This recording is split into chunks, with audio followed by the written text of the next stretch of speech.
If you're a painter or picture taker, it's all about the peace and quiet of Radnor Lake. The sparkles have moved way over there, but I'm just going to leave them where they were. But very few people saw what played out here last spring. A few days of high drama that could have altered the lake forever. The location they chose is right in the north wind, the furthest points from human activity. Bald eagles had been eyeing Radnor Lake since the early 2000s. We started seeing them carry sticks and things. We began getting excited. When we saw them start carrying grasses, we knew it was for real. January of last year, of 2022, we registered our first nest. They're about 3 by 6 the first year, and they add to them every year if they're successful, and they've had nests way over a ton. They'll come back and re-nest in the same location if they're left alone, and no other factors happen environmentally.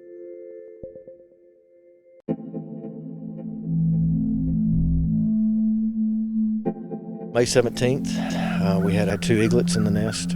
Parents were raising them. June 1st is kind of the target line of when they're going to fledge out of the nest.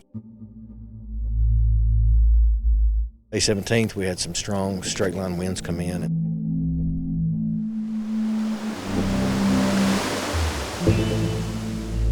The nest collapsed in the middle of the night.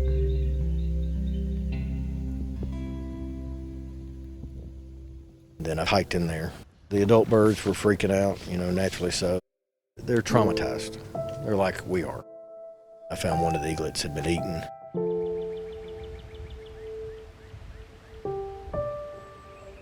There was a survivor, essentially a young teenager who couldn't fly and didn't dare move.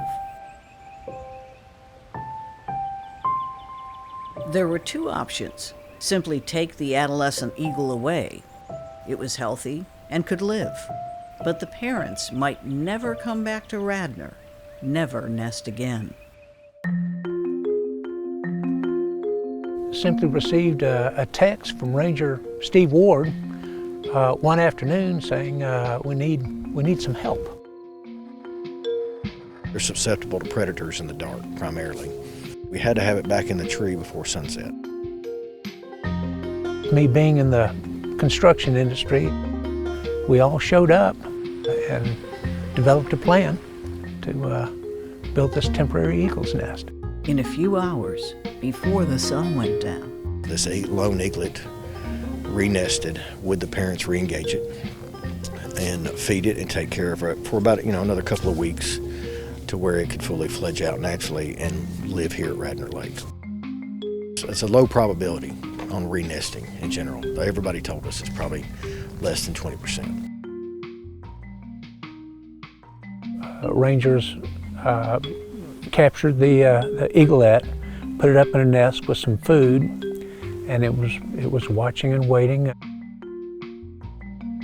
We used some pine straw, moss, sticks, supported the basic structure with 2x6s, 2x8s. The eagle's nest had to be a certain size. It had to be canted, right to help the eaglet avoid falling out. It had to be in a certain direction. I believe it was westerly. We had to watch for eagles. So all this is happening at once, and this group was really amazing because everybody worked, some friends, some strangers, just worked in unison. Everybody playing their role. It's the coolest project I've ever worked on, in an entire career.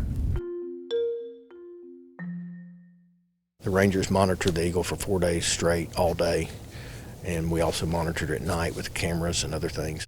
It seemed like at the time the entire world was trying to eat it. We had everything from coyotes to raccoons to other birds of prey. Day 4, the dad lured it off the nest platform with a bluegill it caught in the lake. And then probably one of the most satisfying things is to see that thing take off flying on its own. Last year's heroics have paid off in a big way. The eagles have nested again in a tree adjacent to the platform. Day 32 to 35 is hatch. We're at day 31 today. So I feel like a proud papa. And people are lining up to watch for good reason. You know, you want to catch them in the nest, you want to catch them feeding, you want to catch them doing anything, fishing, getting landing, getting a fish, chasing something. Their antics never disappoint. They're our national symbol for a reason.